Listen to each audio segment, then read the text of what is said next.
E aí pessoal do Facilitando a Medicina, tudo bom com vocês? Eu sou Cleverson Delvecq e a gente vai para mais um vídeo, hoje falando sobre as hérnias lombares.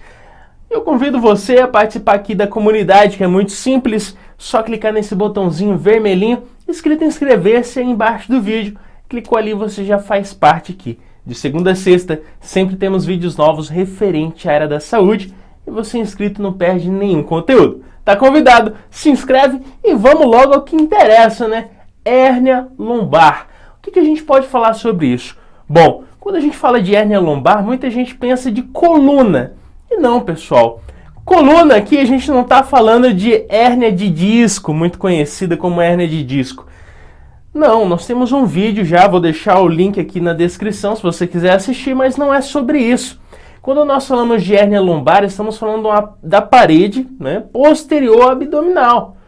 Então é aquela região atrás ali. Agora, a gente tem que destacar que existe uma delimitação específica de onde acontecem essas hérnias, que a gente chama de triângulos superior e inferior. Mas antes de destacar onde realmente ocorre essas hérnias aí, eu tenho que falar para você que esse problema da hérnia lombar, ela pode ser adquirida, ou seja, ao longo da vida do paciente ele adquire essa hérnia, ou pode ser congênita, infelizmente a pessoa já vem com um enfraquecimento naquela região que acaba levando a essa formação da hérnia. Bom, e vamos entender logo, né, aonde é que acontecem essas hérnias. Bom, como nós observamos aqui, existe um triângulo superior. Que a gente fala triângulo exatamente porque ele tem um formato ali triangular.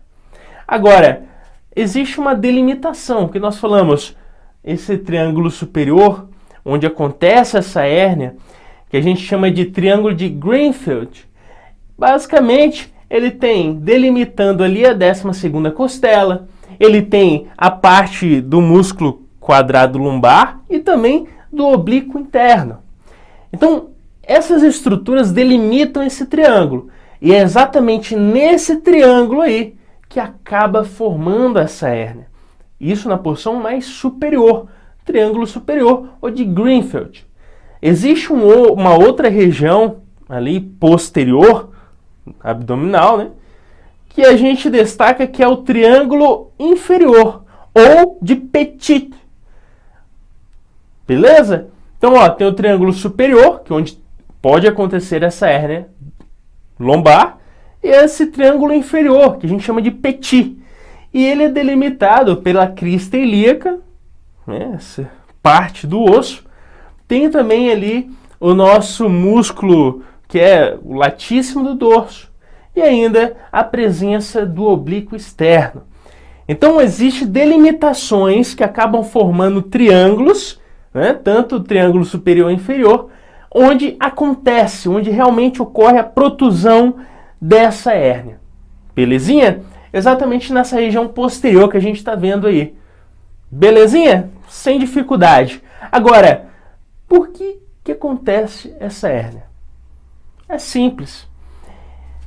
Pensa só, se você tem ali, né, uma parede, essa parede, para ela ficar de uma forma assim, bem falando como se fosse uma criança.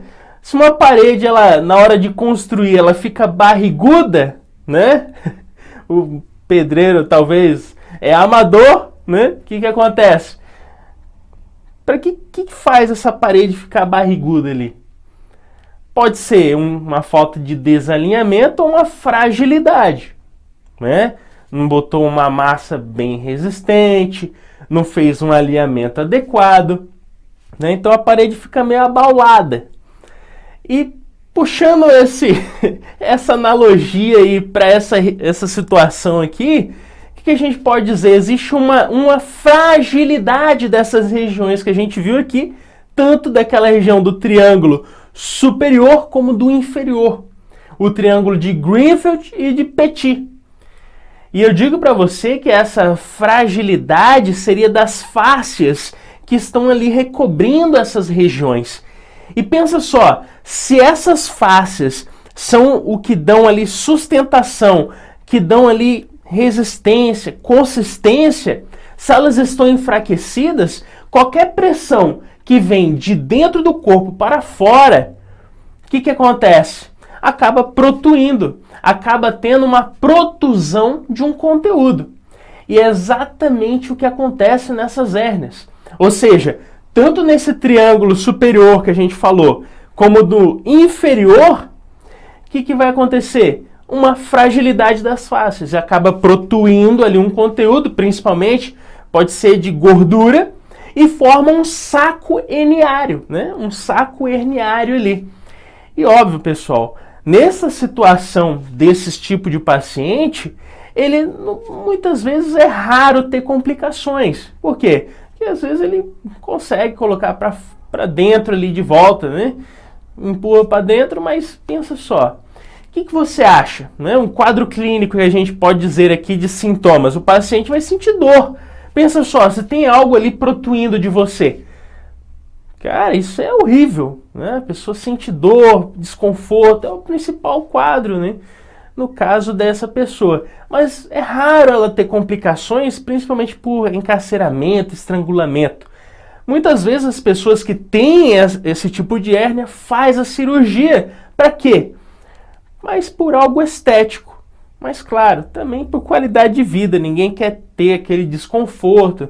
Né? Às vezes está fazendo uma atividade, um trabalho e está com aquilo ali incomodando, causando dor. Óbvio, as pessoas fazem isso não só por estética, mas também, né, para ter uma qualidade de vida melhor. Belezinha?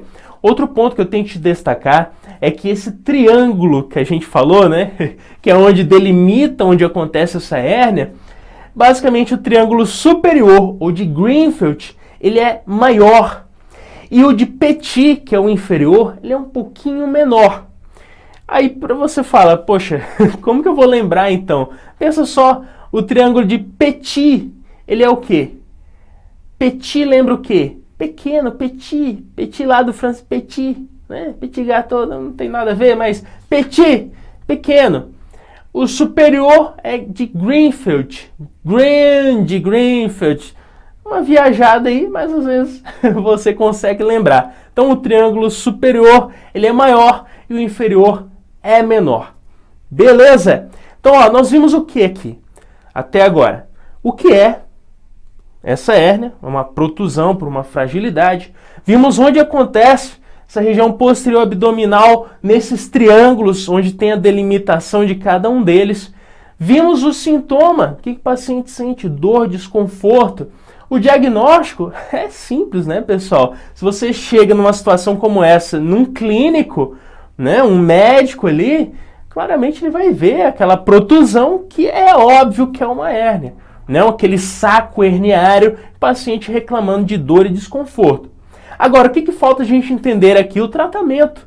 Como que a gente consegue intervir para melhorar essa situação? Bom, apesar de não ter riscos, como a gente falou, né, não ter grandes chances de complicação, de encarceramento e tudo mais, a pessoa sente desconforto. Então, o procedimento é cirúrgico. Você chega ali para fazer, né, aquela intervenção no paciente. Se essa hérnia, essa protusão, ela acontece por uma fragilidade, o que a gente vai fazer? Fortificar aquela região. E como que você faz isso? Botando uma malha, né? Como se fosse uma tela, uma malha naquela região, e você prende nessas fáscias do triângulo que a gente falou. Se o triângulo delimita essa região, você utiliza essa malha, né, meio que pregada nessas delimitações para fortificar. É como se você pegasse aquela parede torta, enfraquecida ou abaulada, botasse ali no lugar e chapiscasse a parede, rebocasse para ver se ela não cai. É basicamente isso. Você acaba ali pregueando aquela malha, fortificando aquela parede e assim evitando o quê? Que eu continue fazendo essa protusão. Belezinha? Então, basicamente, essa é uma das formas de intervir para ajudar o paciente com uma hérnia lombar. Então, pessoal, com isso finalizamos aqui mais um vídeo. Eu espero ter te ajudado. Se inscreve no canal e até um próximo vídeo. Valeu!